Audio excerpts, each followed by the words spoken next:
Hello à tous, bienvenue dans cette deuxième partie de la vidéo consacrée au flash macro Quangren Macro Twin Light KX800 de chez Laowa que j'ai testé dans une précédente vidéo. Donc si ce qui vous intéresse aujourd'hui est une description en vidéo, un test sur le terrain de ce flash, je vous invite à regarder la première partie de cette vidéo.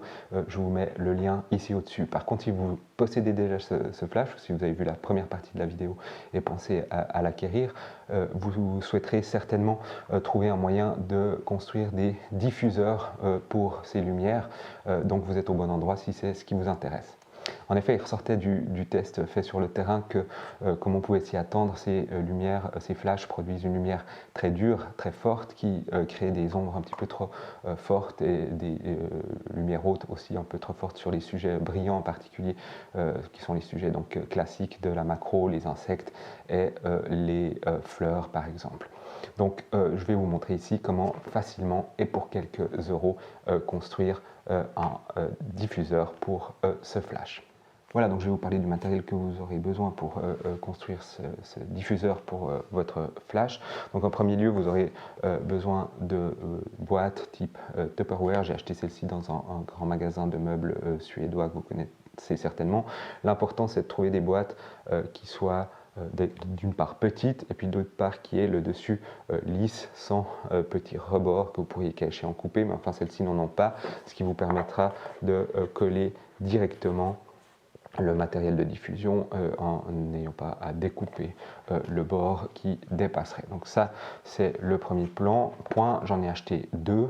Vous avez vu une qui est ronde et plus profonde que l'autre, qui elle a une forme rectangulaire. L'idée c'est que je vais en faire un de chaque, je crois. Celui-ci qui produira certainement une lumière plus directe, plus forte, qui me permettra d'éclairer le sujet directement, et celle-ci pour une lumière d'appoint secondaire, un éclairage secondaire, voire même un éclairage pour le fond de mon image. Donc ça c'est la première chose. Deuxième chose importante aussi, vous aurez besoin de deux types de rubans adhésifs différents. Un opaque, noir, standard, c'est ruban vous les trouvez partout dans tout bon magasin de bricolage, et puis un ruban comme vous le voyez brillant, argenté, type aluminium, qui sert je crois à l'étanchéité des tubes, des conduites sanitaires ou des cheminées, que vous viendrez coller à l'intérieur de votre boîte. Vous aurez également besoin d'un matériel de diffusion, donc là à vous de voir, mais j'ai choisi un papier plastifié de même pas un demi-millimètre d'épaisseur qui laisse passer quand même la lumière. Vous aurez également besoin d'attaches pour câbles, ça aussi vous les trouvez dans tout bon magasin de bricolage, une paire de ciseaux, de la colle, enfin rien de très sorcier jusqu'ici. Donc la première chose à faire, c'est de marquer à l'aide d'un stylo, un marqueur, l'endroit où vous allez devoir couper votre boîte en plastique. L'idée étant de mettre la lumière du flash contre le fond de la boîte pour la faire rebondir sur le papier argenté que vous aurez au fond. C'est évidemment le meilleur moyen de diffuser la lumière. C'est d'ailleurs ce qu'utilisent les photographes de studio, les photographes de portrait quand ils utilisent des parapluies ou qui font rebondir la lumière contre des murs. Donc vous voulez mettre cette lumière comme ceci, vous voulez que votre flash soit à fleur de la boîte et à peu près au centre, donc avec votre marqueur vous venez simplement marquer l'endroit où vous allez ensuite couper votre boîte. Voilà, donc pour couper le plastique sur les marques que j'ai fait tout à l'heure, je vais utiliser une Dremel, qui est un outil que j'aime bien, avec un petit disque pour scier. Mais enfin, si vous n'en avez pas, vous pouvez utiliser toute autre chose, évidemment. Un bon ciseau, un bon couteau, une pince coupante, une scie, enfin peu importe l'outil. Le but étant évidemment de faire une encoche suffisamment profonde pour que le flash arrive à fleur, mais pas trop profonde, sinon vous perdrez de la distance de réflexion sur le fond de la boîte.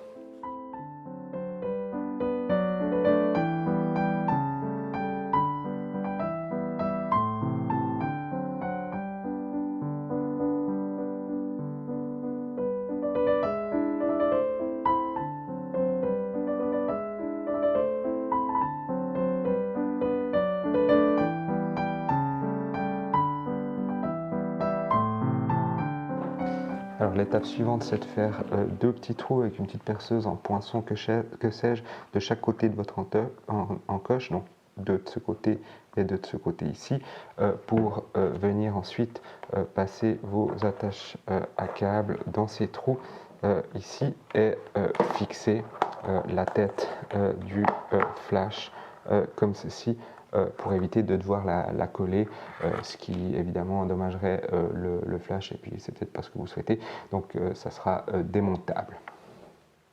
Donc l'étape suivante, c'est d'utiliser votre ruban adhésif réfléchissant aluminium pour tapisser le fond et le bord de votre boîte. C'est peut-être l'étape qui prend le plus de temps, qui est la plus fastidieuse, mais enfin faites ça tranquillement et vous verrez que le résultat sera satisfaisant.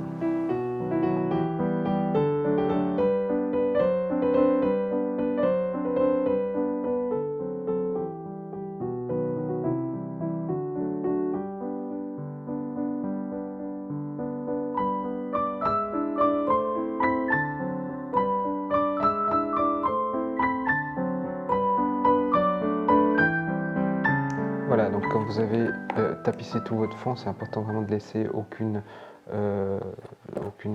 espace non recouvert, puisque sinon ça sera de la lumière qui sera perdue évidemment, et puis là on va déjà perdre pas mal de puissance avec cette diffusion, donc vraiment assurez-vous d'avoir tout tapissé le fond. Vous faites ensuite la même chose, cette fois avec le papier adhésif noir sur l'extérieur de votre boîte.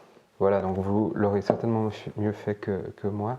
Je ne suis pas très patient, mais enfin, voilà l'idée, c'est d'avoir donc les deux côtés couverts, un brillant, l'autre noir. Donc ensuite, vous venez découper la forme de votre boîte sur le matériel que vous avez choisi pour la diffusion et que vous viendrez coller ensuite sur la boîte ici. Voilà, donc ensuite vous venez fixer votre boîte avec les attaches à câble en les faisant passer par les trous au-dessus de la tête du flash et en prenant garde à bien les serrer. Vous pourrez ensuite évidemment couper les petits bouts qui dépassent. Alors, la dernière étape, c'est évidemment de venir déposer votre colle délicatement sur le bord de la boîte et puis de coller votre matériel de diffusion.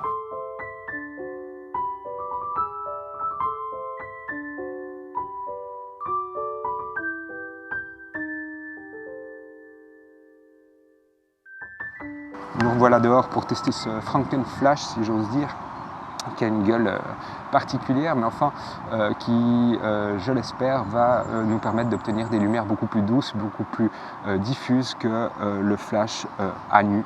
Voilà, on va voir tout de suite ce que ça donne, je pense, sur des sujets fleuraux ici qu'on devrait trouver malgré le vent que vous remarquez certainement derrière moi. Donc je vous mets tout de suite le résultat que vous pourrez comparer avec les photos sans ces boîtes de diffusion que je vous ai montré dans la première partie de cette vidéo.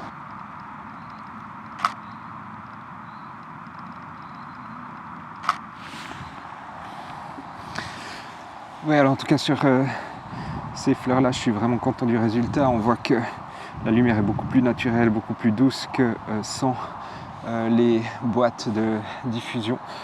Il faut évidemment augmenter considérablement la puissance des boîtes. La petite ronde est à pleine puissance et l'autre à un quart de sa pleine puissance, contre plutôt un 64e, un 32e lorsqu'il n'y a pas les boîtes. Donc évidemment, vous perdez en temps de rechargement, mais enfin je pense que le compromis en vaut la chandelle pour la lumière qui s'en trouve vraiment plus adoucie, vraiment plus naturelle. Et puis évidemment, vous pouvez jouer avec les positions des deux flashs, en avoir une de chaque côté, une plus forte que l'autre, etc. À vous de voir ce qui vous convient le mieux comme disposition. Je vous mets quelques exemples d'autres sujets que j'ai photographiés aujourd'hui pour que vous puissiez bien vous rendre compte de la différence.